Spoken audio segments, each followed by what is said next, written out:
Joe, I know it was a big setback to lose last weekend, and the game had been built up after some fabulous performances and results, but that's football, isn't it? And you just have to cope with it. You've got to take the punches and roll with them and move on. Yeah, I think everyone was disappointed. We obviously went in a good run, in a good run of form, and we're sort of like touching distance sort of the playoffs. And obviously we've lost that game, but I think now it's just moving on to the next game, which is obviously Bradford tomorrow. Yeah, playing the old Good Friday, Easter Monday. It's just very typical of what used to be widespread in football in this country, but certainly in the EFL league, that the clubs play Friday and Monday, and it's pretty taxing, isn't it? Yeah, obviously if I game Friday, you'll be off probably Saturday and Sunday, again Monday. But I love it, especially when you're playing, the lads are playing well, the games come thick and fast, and you can pick up some results. It's great. Can you put your finger on what went wrong last weekend, or was it just an element of one of those days that you have to sort of learn from? Yeah, I think it's disappointing really, because we've been going in and out of runs throughout the season, where we'll go on a run of 4 or 5 games, pick up some good results, play well, and then it'll be like a game like Saturday where we can put our foot off the pedal and we lose, and sort of a little setback, and it's like, oh, where could we have been if we picked up a couple of wins here and there within the season? But I think you just got to shake it off and obviously move on. We've got 6 games left now. I think we all just want to finish strong. But it has to be all part of the learning process, doesn't it? Because sometimes you can learn more from the bad things in football, defeats and poor performances, than you can from when things are just going hunky-dory. Yeah, you can always learn, especially from defeats, because there would have been mistakes made. Maybe our performance wasn't up to scratch, so we can go back, look at the video, assess it, and then see where we can improve. So tell us about training this week. When you've got 2 games in quick succession, does that sort of alter the workload in terms of what the manager sort of puts into your sessions and the rest of the coaching staff? Yeah, the workload's obviously reduced given we'll play Friday and again Monday, but it all just gears towards tomorrow, prep for the game. Yeah.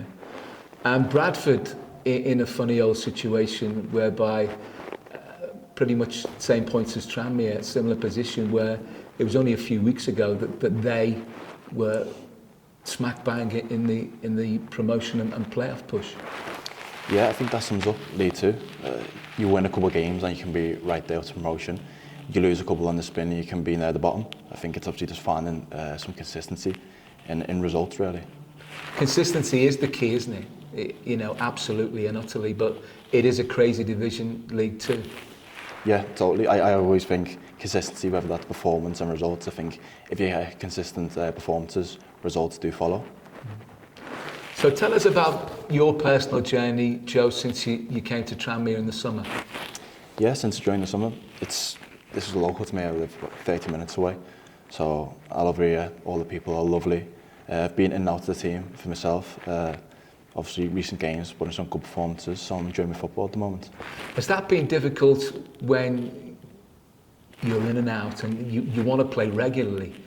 And sometimes, if you're not playing regularly, maybe your form's not being up to the standards that you want to see, but you're kind of walking on eggshells a little bit. It's difficult when you're out of the team and only get the occasional chance.